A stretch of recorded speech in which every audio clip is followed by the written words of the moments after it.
Bonjour et bienvenue sur le floor de Wall Street pour ce tour d'horizon de l'actualité économique et financière de la semaine.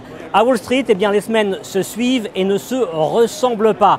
La semaine dernière, les investisseurs se demandaient ce qui allait se passer après la fin du programme de soutien de l'activité, ce que l'on appelle ici à Wall Street dans le jargon le QE2.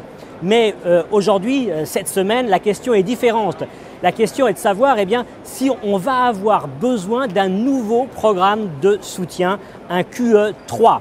La réponse à cette question, on aura sans doute des éléments de réponse avec les chiffres de l'emploi du mois de mai qui vont être publiés.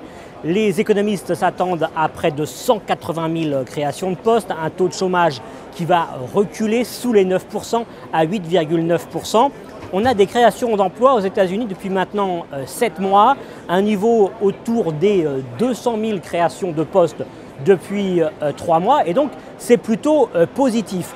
Là, on va voir si la tendance se poursuit, si les prévisions des économistes sont réelles, il n'y aura pas de problème et la question du Q3 sera abandonnée. En revanche, si on a une déception, si on a peu de création d'emplois, cette question reviendra sur le devant de la scène.